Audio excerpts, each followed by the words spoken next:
Radhe Radhe friends, welcome back to my channel with a new vlog.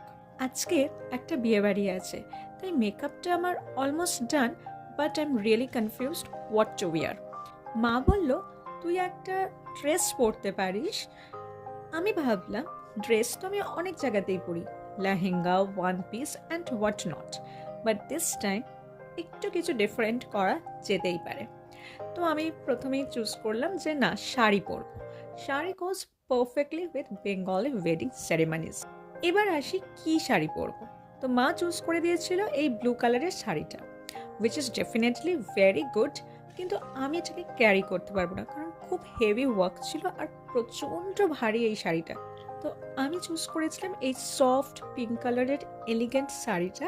And the biggest question is why I chose this sari. Actually এই শাড়িটা basically আমার কাছে খুবই একটা emotional touch up. তার কারণ এটা মা কিনেছিল অলমোস্ট 17 ইয়ার্স আগে, and it is not the part of Bengal. এটা মা অন্য একটা জায়গায় বেড়াতে গিয়েছিল, তো সেখান থেকে ওনার পছন্দ হয়েছিল, সেটা নিয়ে আসে।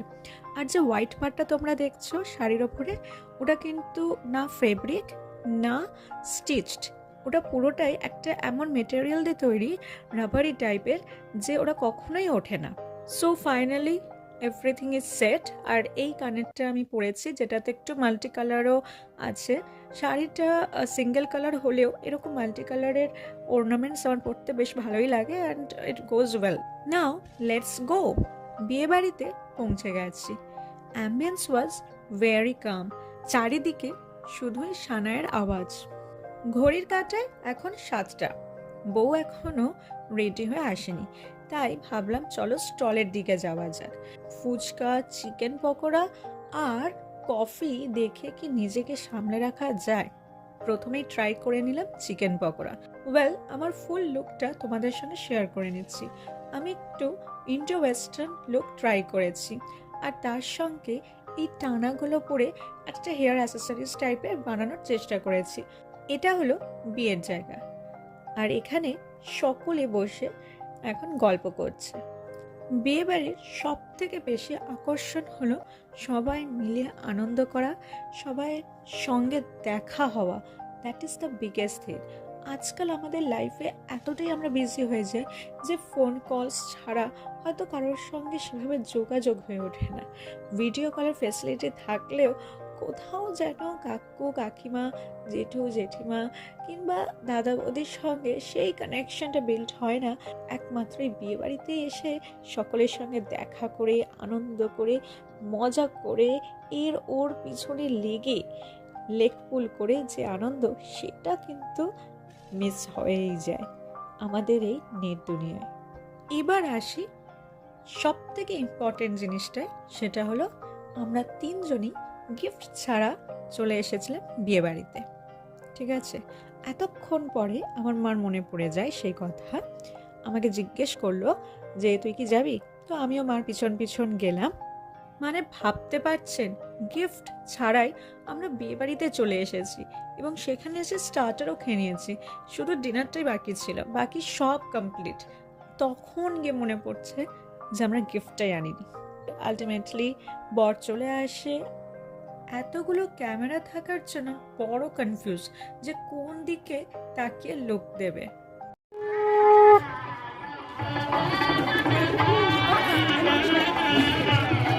ওয়েল, বর গেল বরাসনের দিকে, চলো সেখানে যাওয়া যাক।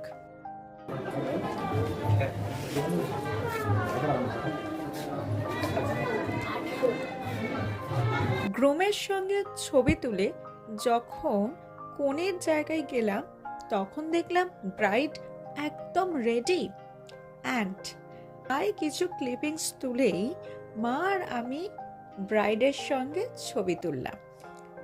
কিছুক্ষণের মধ্যেই বিয়ের লগ্ন শুরু হয়ে গেল, আর বড় কয়েকটা ছবি তুলে চলে এলো বরাসনে। মিনওয়াইল আমি আর বাবা চলে গেলাম ডিনার করতে। মার আজকে ভেজ বলে মা আজকে কিচ্ছু খায়নি সেরকম, শুধু কফি আর ফুচকা, কারণ ওই দুটোই ছিল ভেজ আইটেমে। এখন বাজে 9টা, তাই সেরকম এই ব্যাচে কেউ ছিল না। খুবই ফাঁকা ফাঁকা হয়ে বসেছিলাম। ব্যাস খাওয়া দাওয়া শেষ, এবার আমরা আবার বিয়ের দিকেই যাব।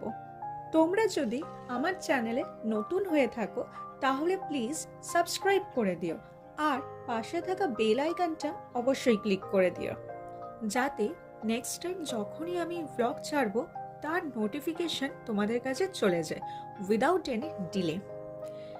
ভিডিওটা যদি ভালো লেগে থাকে তাহলে প্লিজ একটা লাইক করে দেবে। বিয়ের একটা রিচুয়াল হলো কন্যাদান। চলুন একটা ছোট্ট স্টোরি শ্রীকৃষ্ণ শোনাই আপনাদেরকে এই কন্যাদান নিয়ে। যখন শ্রীকৃষ্ণের বোন সুভদ্রার সঙ্গে অর্জুনের বিবাহ হচ্ছিল, তখন বলরাম এসে ওনাকে বলেন যে তুমি সুভদ্রার কন্যাদান কেন করলে না?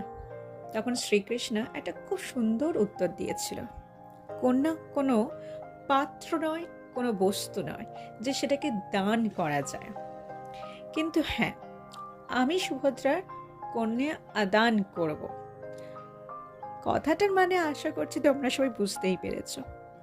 যাই হোক, এটা একটা রিচুয়াল। ঠান্ডা ভালোই পড়েছিল, তাই মাথায় স্টোল দিয়ে দিলাম। ওয়েল, এখন বরণ চলছে। বরের আখ, কুলো, এবং কুলোর মধ্যে ছিল অনেকগুলো প্রদীপ, আরও অনেক কিছু দিয়ে এখন বরণ হচ্ছে। দেখা হবে আবার নেক্সট ব্লগে। Till then, be happy, be healthy, and most importantly, be positive in your life. See you again in a new vlog with new charms and new ideas and new thoughts. Thanks for watching. Have a nice day.